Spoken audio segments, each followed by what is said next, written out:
사도신경으로 우리의 신앙 고백하도록 하겠습니다.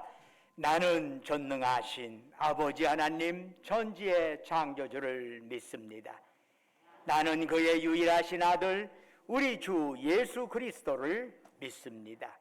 그는 성령으로 잉태되어 동정녀 마리아에게서 나시고 본디오 빌라도에게 고난을 받아 십자가에 못 박혀 죽으시고 장사된 지 사흘 만에 죽은 자 가운데서 다시 살아나셨으며 하늘에 오르시어 전능하신 아버지 하나님 우편에 앉아 계시다가 거기로부터 살아있는 자와 죽은 자를 심판하러 오십니다. 나는 성령을 믿으며 거룩한 공교회와 성도의 교제와 죄를 용서받는 것과 몸의 부활과 영생을 믿습니다. 아멘. 자리에 앉으셔서 찬송가 21장 찬송 부르겠습니다.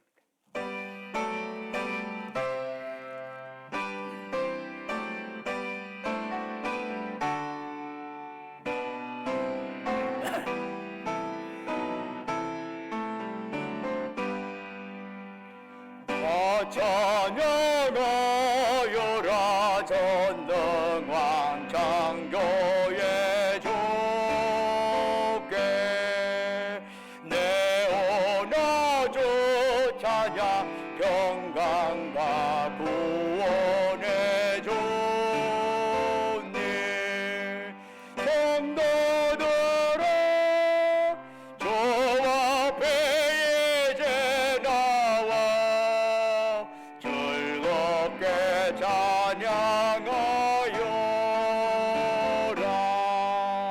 다 찬양하여라 놀라운 만유의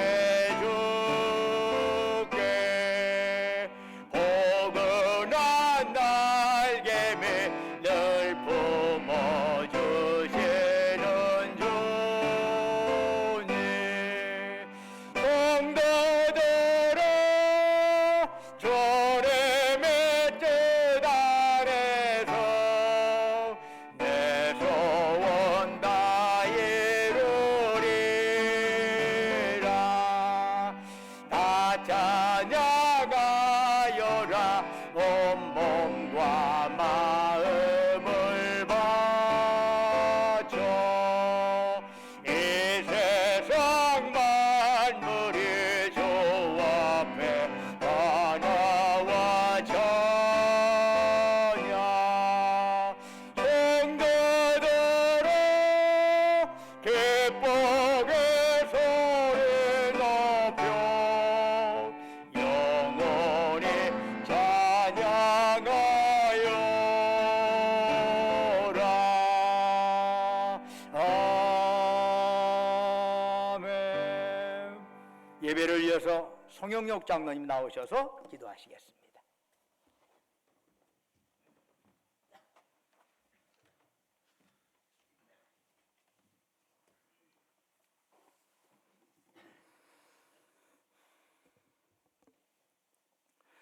사랑이 충만하시고 은혜가 풍성하신 주님, 지난 한 주간도 주님의 날개 아래 품으셔주셨다가 이 시간 예배의 자리로 나오게 하시니 감사합니다.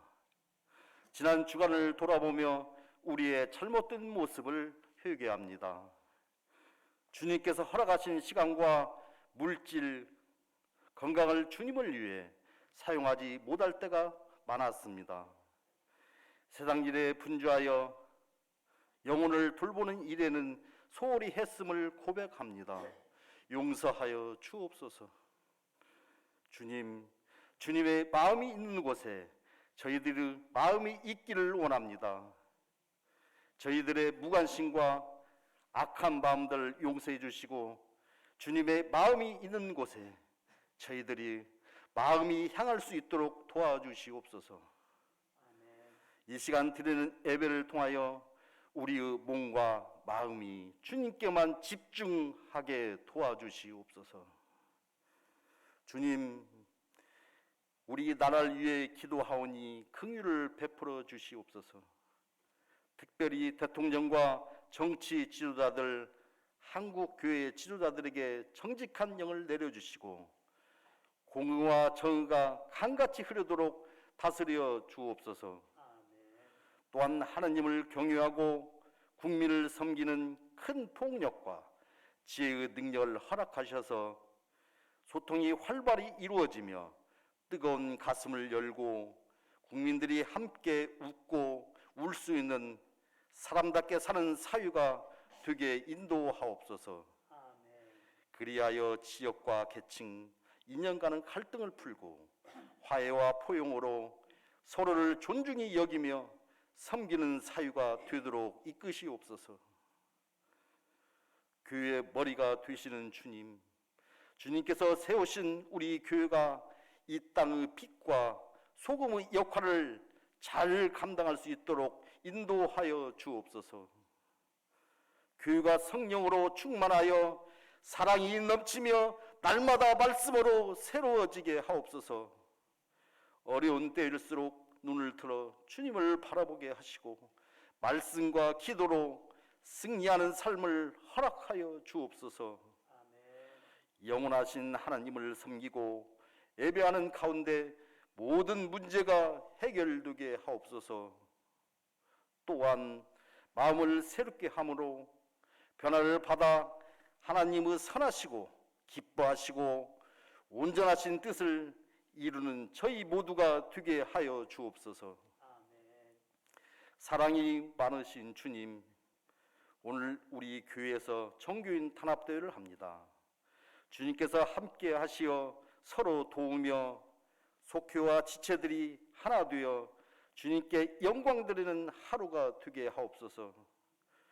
코로나로 지치고 힘든 마음을 주님 주신 평안으로 누리게 하시옵고 하나님의 사랑 가운데서 이루어지는 아름다운 공동체의 관계가 오랫도록 지속될 수 있도록 각 지체들을 이끌어 주옵소서.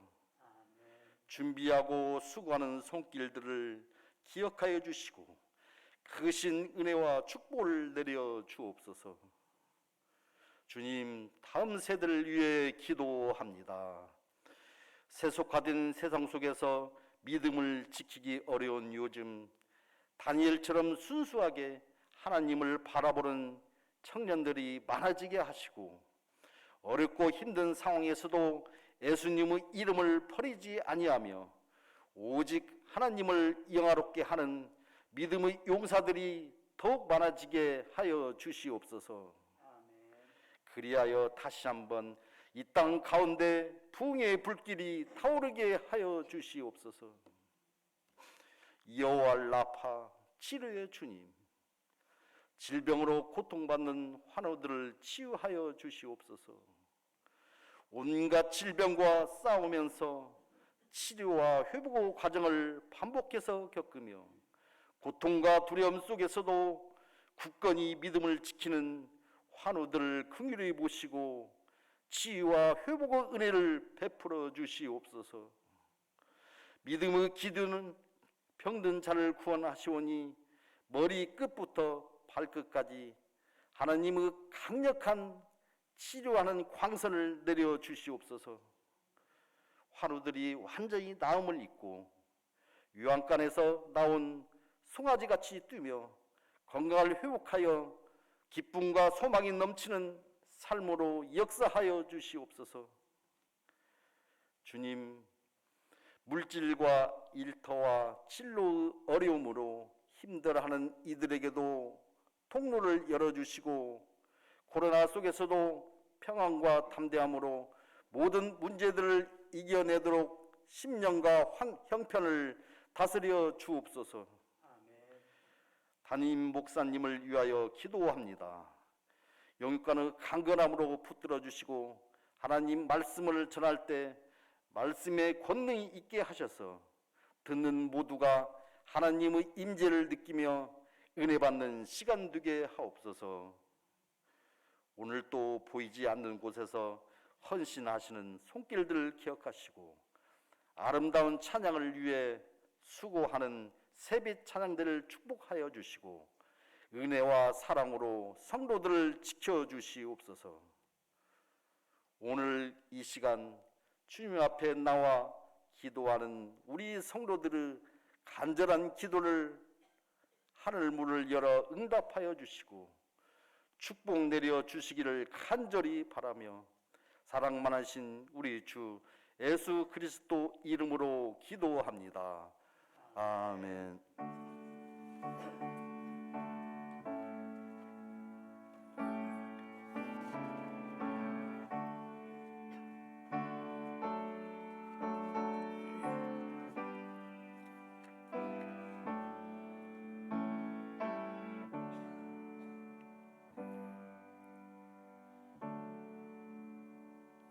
할렐루야. 우리 좌우에 있는 형제자매들 향해서 사랑 인사 나누겠습니다. 주님의 이름으로 사랑합니다. 샬롬. 주님의 이름으로 사랑합니다. 처음 뵙는 분들에게도 또한 자주 뵙는 분들에게도 마음 다 사랑 마음 담아 주님의 이름으로 사랑합니다. 교회 소식 전해드리겠습니다. 이제 10월 오면서 한 성탄절까지 한 두어 달 남았어요. 우리 교회에서 성탄절 칸탄타에 참여하실 참가자들을 모집하고 있습니다. 다음 주일까지 우리 송영록 장로님이나 고경환 목사님에게 문의해서 함께 이 칸탄타에 동참하셔서 하나님께 영광 돌릴 수 있었으면 좋겠습니다. 사실은 코로나 때문에 그동안에 이러한 형태의 찬양이나 칸타타가 제대로 이루어지지 못했어요. 한 2, 3년 동안 이러한 형태에서 다시 한번 우리가 주님 앞에 영광을 돌릴 수 있도록 우리가 함께 힘을 합쳤으면 감사하겠습니다. 우리 전교인 단합대회를 오늘 개최합니다. 주일 2부 예배 마치고 나서 밖으로 예전에는 전교인 단합대회 하면은 차 대절해가지고 보통 밖으로 나가고 그랬어요. 그런데 이제 지금은 조금 그렇다 해서 지하 식당에서 함께 교인들이 공동 식사하고 레크레이션하고 그리고 선물이 마련되어 있습니다. 여기 일부 참석하신 분들도 12시 전후에서 우리 교회에 오셔서 함께 점심하고 이 전교인 단합대회에 참여하시면 감사드리겠습니다. 지난주에 우리 교우들 중에 교우 가족에서 가족들이 두 분이 소천을 하셨습니다. 한 분은 이제 최옥순 권사님이시라고 임경래 집사님 모친이신데 향년 90세에 소천을 하셔서 다 주님의 은혜 가운데 장례 잘 치르게 되었습니다. 그리고 우리 최미경 집사님 부친 되시는 최병갑 집사님 향년 83세로 또한 그동안 투병 생활을 하셨다가 소천을 하시게 되었습니다. 모두가 다 주님의 은혜 가운데 잘 장례 치르게 되었습니다. 혹시 만나보시게 되면은 꼭 인사하고 그러셨으면 감사하겠습니다. 남은 주보를 참조해 주시고 찬송가 31장 부르시면서 하나님께 예물 드리겠습니다.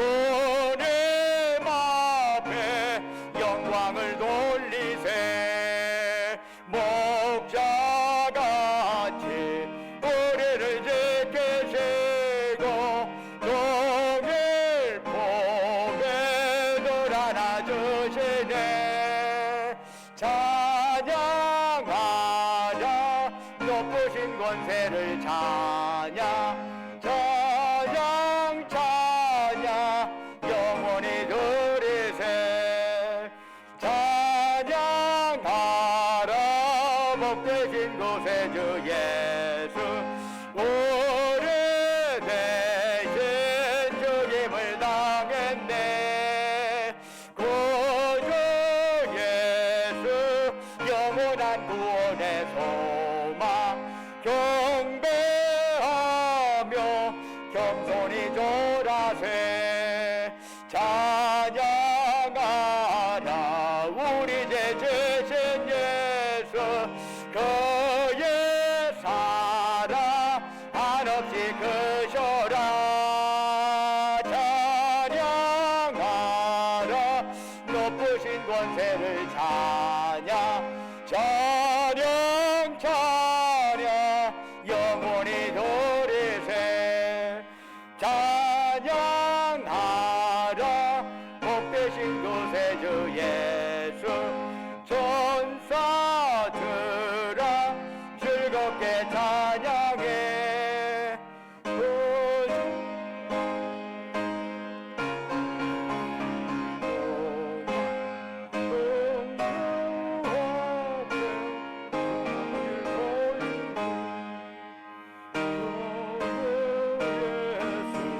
세상을 이기시고 영광 중에 또다시 오시리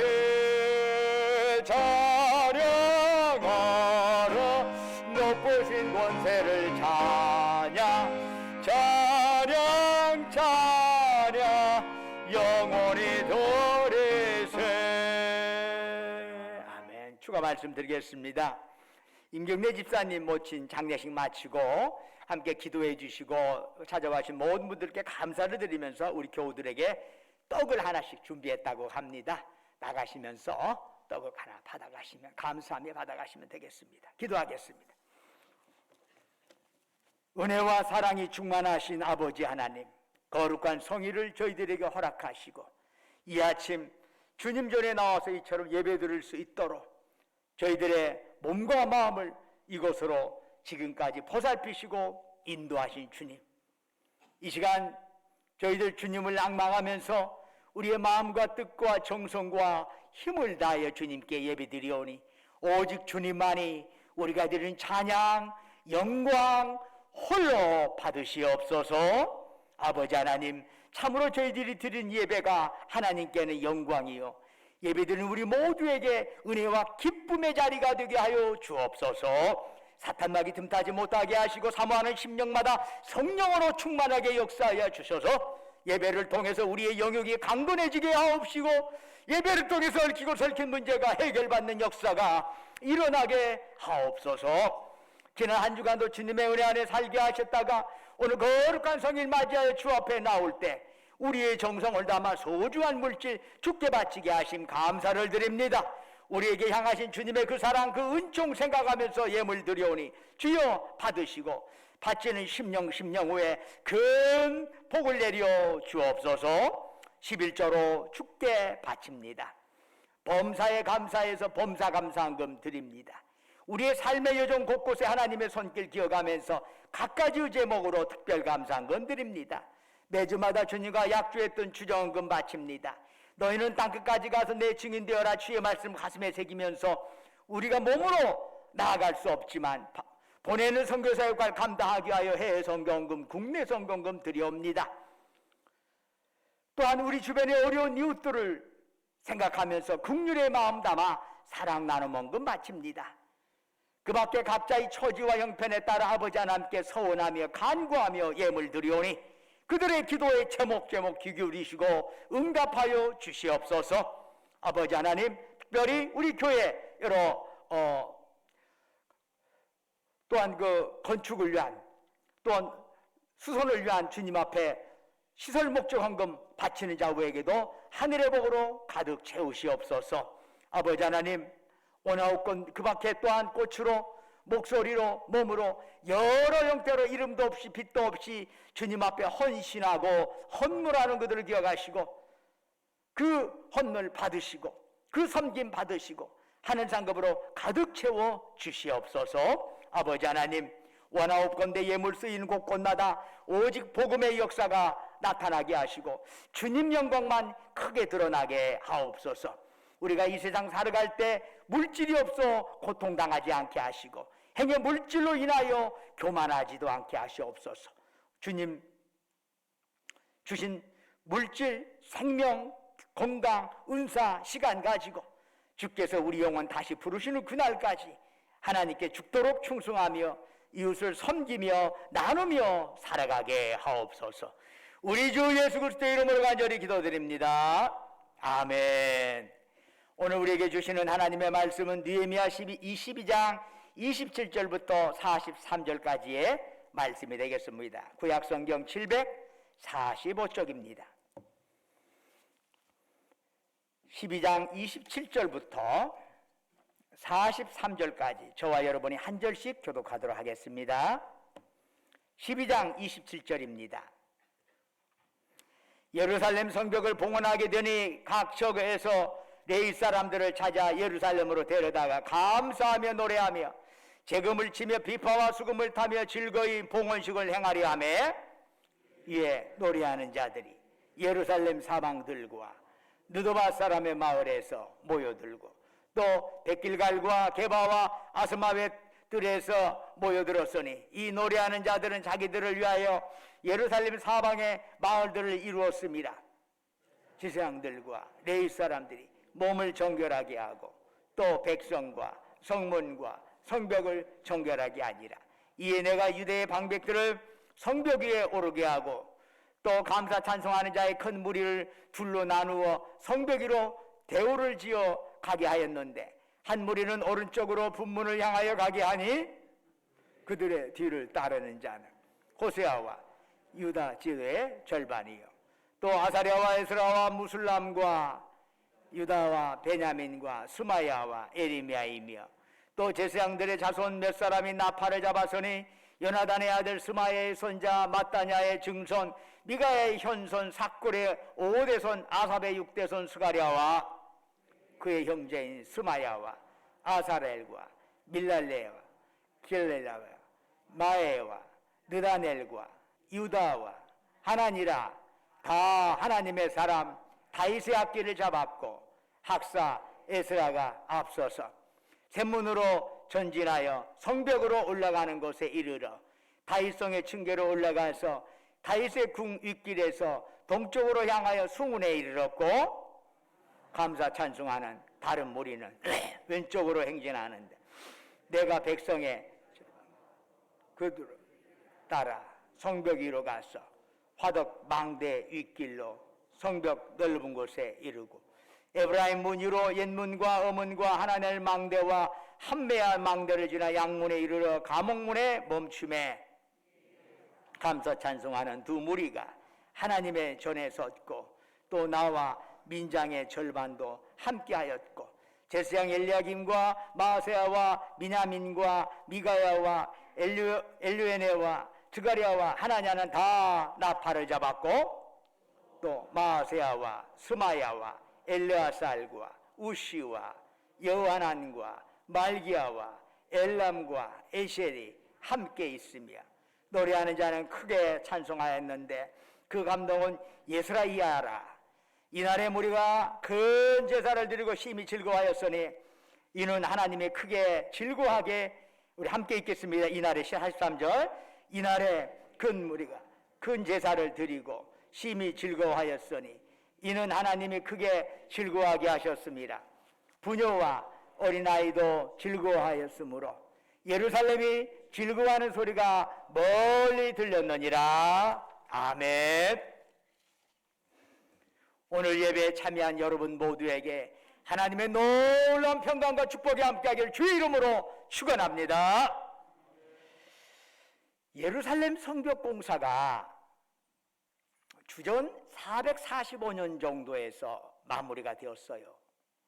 주전 587년에 바벨론 왕 느부갓네살에 의해서 그게 무너졌으니까 주전 445년 됐으면 약 140년 좀 더 지나서야 비로소 성벽이 자리를 갖췄단 말이죠. 그런데 느헤미야 6장 15절을 보면은 엘루월 25일에 완성되었다라고 되어 있어요. 엘루월이라고 하는 것은 바벨론 시계의 명칭이죠. 이것을 유대력으로 말하면 제6월입니다. 제6월이요. 태양력으로 말하면 8월달, 9월달 정도 됩니다. 어떻든 유대력으로는 제6월에 25일에 예루살렘 성벽 공사가 마무리되었습니다. 그렇지만 마무리 즉시 낙성식이 거행되지는 않았습니다. 먼저 제사장이자 율법 전문가인 에스라를 불러서 느헤미야는 온 백성이 하나님의 말씀을 듣는 시간을 갖게 했습니다. 하나님 말씀 모르면서 낙성식을 한다? 자칫 인간을 위한 행사로 끝날 수가 있는 것입니다. 그래서 제7월 1일에 백성이 하나님의 말씀을 듣고 말씀을 깨닫는 시간을 가짐으로써 내적인 개혁을 시도했던 겁니다. 그 집회에서 이스라엘 백성은 그동안 자신들이 하나님의 신실함과는 대조적으로 하나님의 말씀에 불순종하면서 살아왔다는 것을 깨닫고 회개하였습니다. 그리고 새롭게 언약 갱신식을 가지게 됩니다. 이제부터 하나님께 충성하며 살겠습니다. 이제부터 하나님 말씀에 순종하며 살겠습니다. 언약서에 서명을 했습니다. 그런데 그것으로 다 준비가 끝난 게 아닙니다. 느헤미야는 느헤미야 11장에 보면은 여러 지역에 흩어져 사는 이스라엘 백성들을 예루살렘에 재배치하는 사업을 진행을 했습니다. 이스라엘 포로들이 멀리 바벨론의 지역에서 유다 땅으로 귀환을 하였을 때 그들은 일단 자신들의 고향에 정착을 하였습니다. 자신들의 고향에 자기가 땅이 있고 집이 있으니까 오래전에 물론 많이 낡았고 허물어졌겠지만 그래도 자기 조상들의 땅이 거기 있으니 거기에 정착하는 건 당연했을 겁니다. 그런데 이러한 고향에 대한 정착으로 인해서 예루살렘에는 거주인이 얼마 되지 않아서 공동화 현상이 나타나게 되었습니다. 예루살렘에 하나님의 성전이 있습니다. 그러나 사람이 제대로 살지 않는다면 예루살렘은 과거의 영광을 회복할 수가 없습니다. 사람 없이 성전 하나만 다 있으면 뭐 저절로 됩니까? 아니잖아요. 사람이 움직여야지요. 에스라를 중심으로 이루어진 말씀 사경회가 끝나면은 백성들은 각자 자신들의 고향으로 뿔뿔이 흩어지게 될 것이면 이제 예루살렘은 다시 텅 빌 수밖에 없어요. 만일 그런 상태로 계속 내버려 둔다면 대적자들은 사람들이 별로 없는 틈을 타서 예루살렘을 공략할 것입니다. 그러니 누군가는 불이익을 감수하면서라도 안전한 고향 마을에서 예루살렘으로 이사를 해야 한다는 겁니다. 예루살렘을 지키기를 원한다면 하나님의 영광을 위해서 인간적인 편리함이나 안전을 내려놓아야 한다는 얘기지요. 느헤미야는 두 가지의 방식으로 예루살렘의 인구를 재배치하는 사업을 펼쳐갑니다. 하나는 이스라엘 백성 중에 자원해서 예루살렘에 살겠다 하는 사람들을 먼저 골랐습니다. 자원해서. 그 당시에는 많은 사람들이 예루살렘에 편시설 없어요. 제대로 가옥 형편 제대로 안 되어 있어요. 그런 상황에서 예루살렘에 산다는 것은 자원한다는 건 되게 큰 결단입니다. 첫 번째 사람 그렇게 모았습니다. 두 번째는 제비를 뽑아서 유다 백성들 중에 10분의 1을 예루살렘에 살게 했던 겁니다. 불편함과 희생 각오하면서 하라는 것인데 이러한 느헤미야 지시에 따라 이스라엘 백성들은 기꺼이 순종하였습니다. 어떻게 그럴 수 있을까요? 그들의 마음에 하나님의 말씀 사경회를 거쳐가면서 하나님의 나라가 그들의 마음에 자리를 잡았습니다. 그것이 뜨겁게 타오르면서 주님을 위해서 내가 뭔가라도 해야지 않느냐.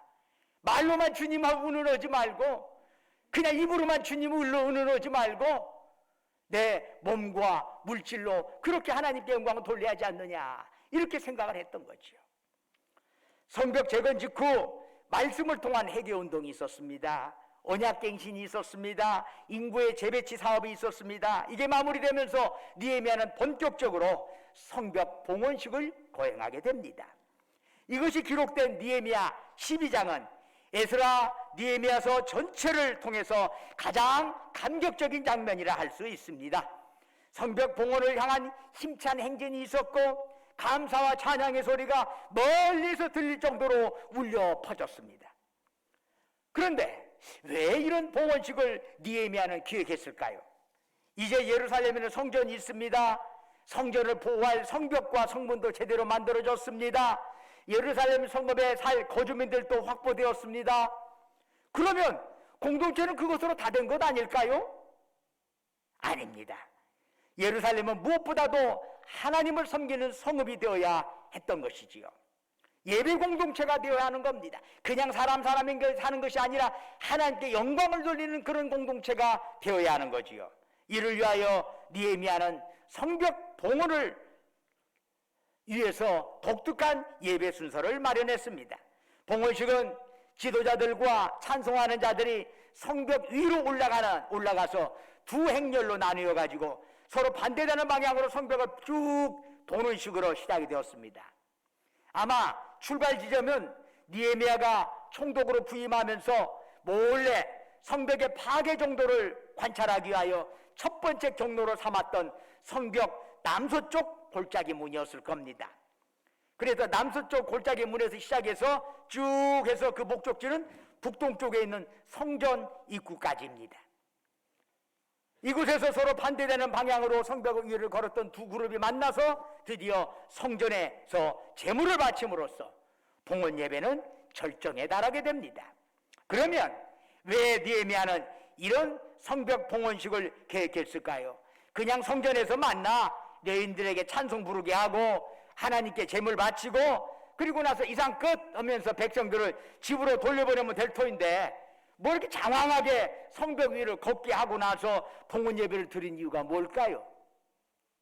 첫째로 하나님의 절대적인 권능과 인도하심을 증거하기 위해서입니다. 백성들은 자신들을 눈여겨보는 자들이 있다는 걸 압니다. 그 눈, 고깝지 않은 눈입니다. 적대적으로 바라보는 자들이 있습니다. 그들에게 바로 하나님께서 이 놀라운 역사 이루셨어, 그리고 그분 홀로 영광 받으셔야 해 라고 하는 것을 담대하게 증거하게 하려 하는 것이죠.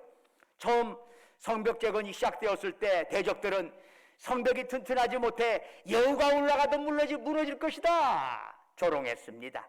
성벽 짓는 것이 무슨 옆집 무슨 간단히 물건 갖다 주는 것이냐? 도저히 그건 불가능한 일이야. 고개를 저었습니다. 그러나 대적들의 조롱과 비웃음 속에서도 예루살렘 성벽은 온전히 재건되었습니다. 이제 이스라엘 백성이 그 성벽 위를 자랑스럽게 행진합니다. 그것은 하나님의 능력과 믿음의 실제를 불신하는 이방인들을 향하여 참으로 좋은 증거가 되는 것입니다. 이 모든 것 우리 하나님이 이루셨어. 주전 5세기 성벽 재건은 하나님께서 살아계시고 역사하심을 이방인들에게 보라는 듯이 선언하는 산 증거가 되었던 것입니다. 이스라엘 백성이 성벽 위를 행진한 둘째 이유는 모든 결과물들을 하나님께 봉헌하기 위해서입니다. 성벽 위를 돌면서 그들은 성벽을 쌓느라고 쏟아부은 노력들을 다시금 상기하게 되었습니다. 참으로 힘든 과정이었습니다. 그야말로 피와 땀과 눈물이 녹아있는 사역이었습니다. 외부의 조롱과 위협이 있었습니다. 내부의 갈등과 분열이 있었습니다. 그런 위기를 넘기면서 드디어 그들 앞에 든든히 성벽이 쌓이게 되었습니다. 그 성벽 돌 하나 사이에 그들의 온갖 정성이 담겨져 있는 거지요. 그것을 본 이스라엘 백성들은 자랑스러웠습니다. 백성들은 수고의 결과를 보면서 그것이 어떤 한 사람의 작업이 아니라 모두의 합력의 결과임을 다시 한번 깨닫게 됩니다. 그런데 여기서 유념해야 할 것이 하나 있었습니다. 그것은 그들이 많은 수고, 엄청난 수고를 하였음에도 불구하고 어느 누구도 그 수고의 결과물을 소유화하지 않는다는 것입니다. 그 모든 것은 누구의 것이에요? 하나님의 것입니다.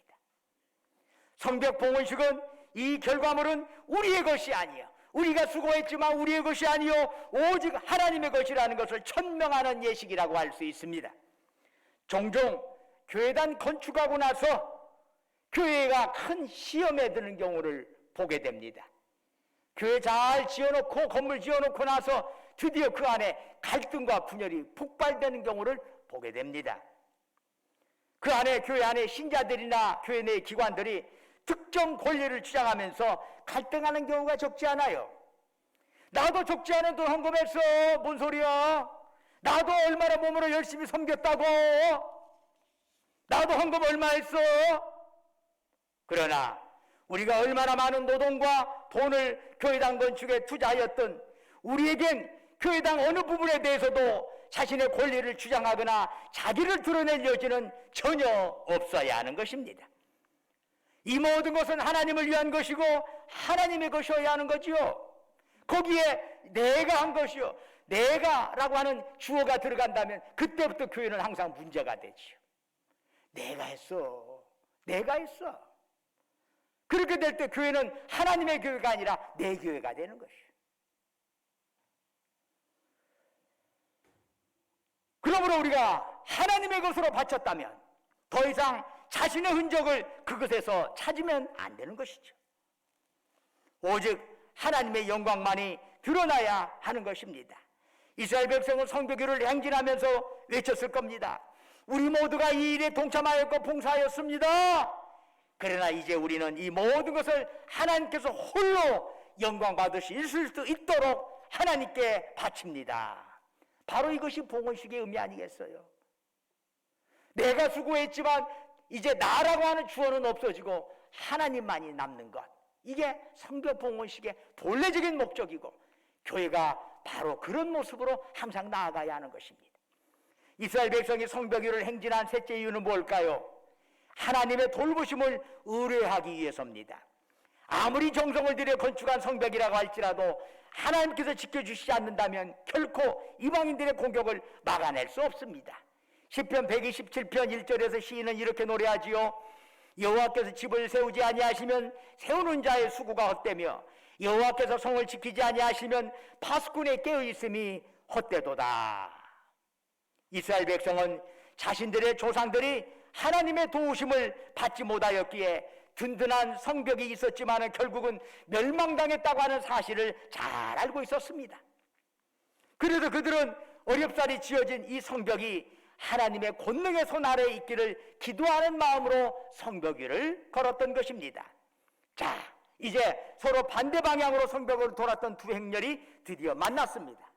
성전 앞뜰에서 정렬하였습니다.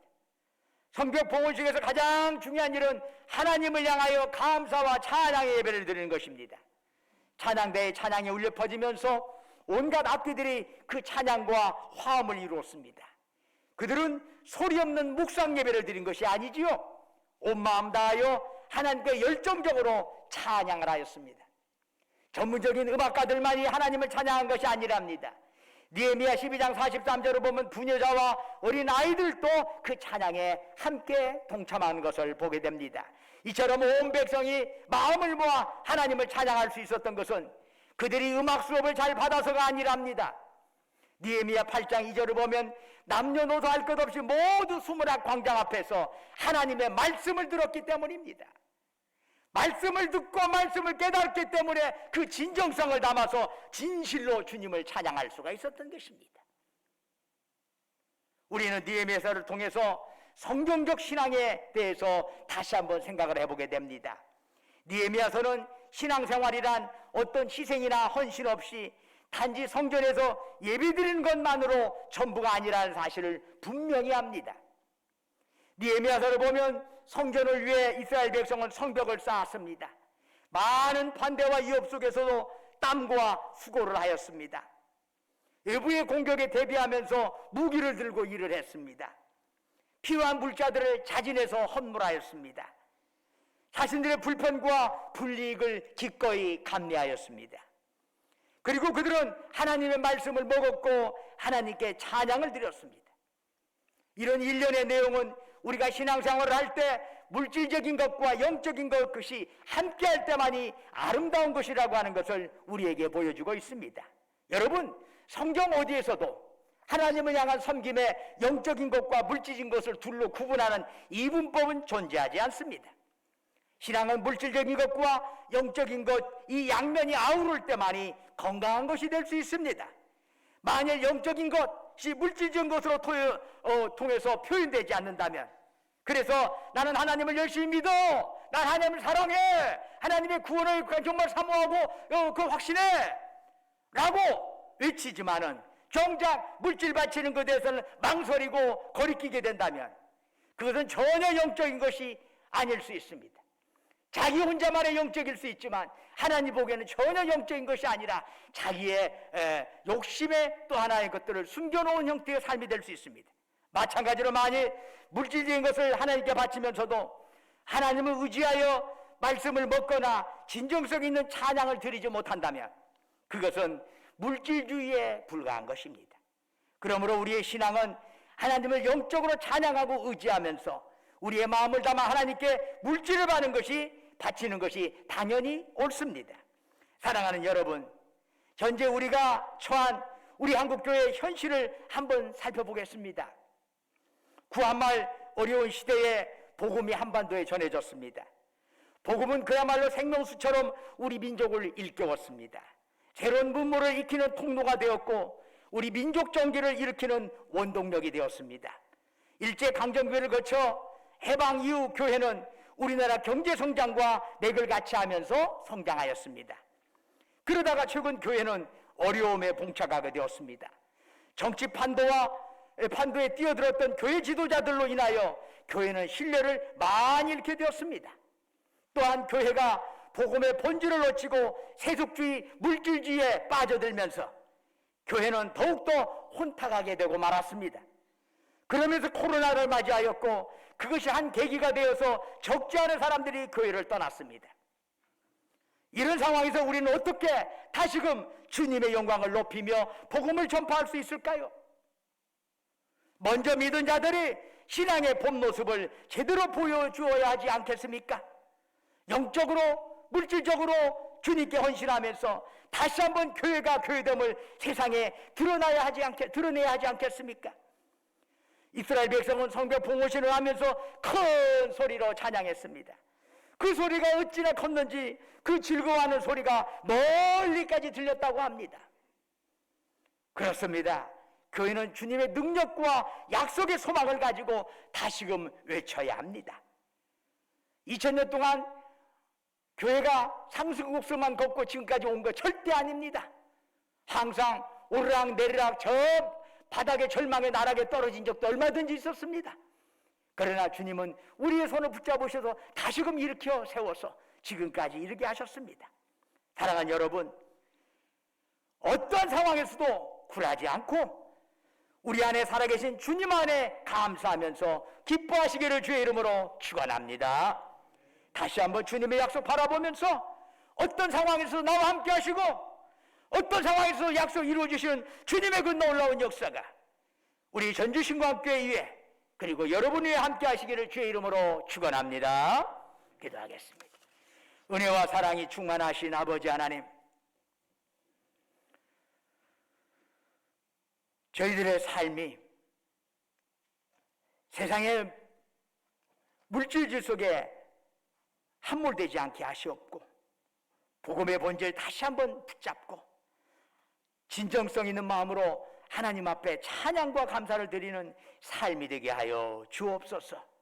여러 가지 정치, 경제, 사회가 어려운 상황에 있습니다. 이럴 때일수록 더욱 주님 붙잡고 매달리오니 주여 저희들을 붙드시고 인도하셔서 선한 방향으로 나아가게 하옵소서. 예수 그리스도 이름으로 기도드립니다. 아멘. 다 같이 일어나셔서 찬송가 54장 부르시겠습니다.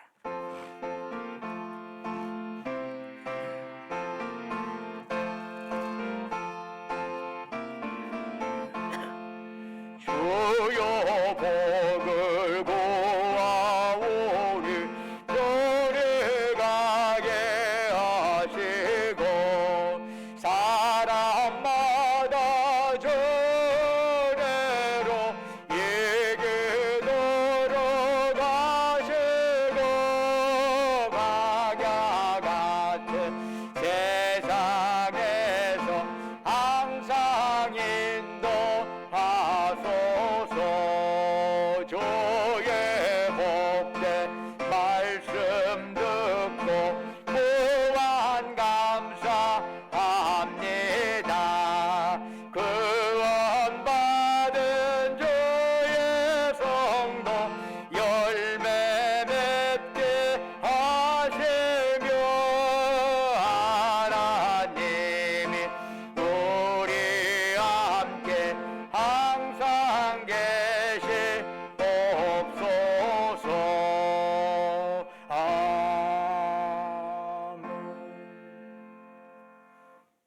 이제는 우리를 사랑하사 우리를 구원하기 위하여 하늘 보좌 버리시고 낮고 낮은 이 땅에 사람의 몸으로 오셔서 우리 죄를 대속하기 위하여 십자가의 보혈을 흘려 죽으셨다가 사흘 만에 부활하신 우리 주 예수 그리스도의 은혜와 아버지 하나님의 크고 깊고 넓으신 그 사랑과 오늘 또 우리 가운데 역사하셔서 우리 연약함 강건함으로 바꿔주시고 우리의 부족함 충만함으로 채워주시고 우리의 탄식과 좌절과 눈물을 소망과 기쁨과 감사로 바꿔주시는 성령님의 역사가 참으로 어려운 시기에 성벽을 재건하고 그 어려운 시기에 하나님께 감사와 찬양을 드렸던 그 유대인들을 생각하면서 지금 어려운 시기에 더욱더 다시 한번 주님을 향하여 우리의 눈동자를 고정하고 이 어려운 시기를 어려운 형태로 주저앉지 말고 다시 일어서서 하나님께 영광 돌리겠노라고 찬양과 감사를 드리겠노라고 다짐하는 우리 사랑하는 교우들과 그들이 속해 있는 가정과 직장과 사업장 위에 외지에서 공부하느라 직장 다니느라 군복무하느라 수고하는 우리 아들 딸들 위에 지금도 영원토록 함께 하시기를 간절히 축원하옵나이다. 아멘.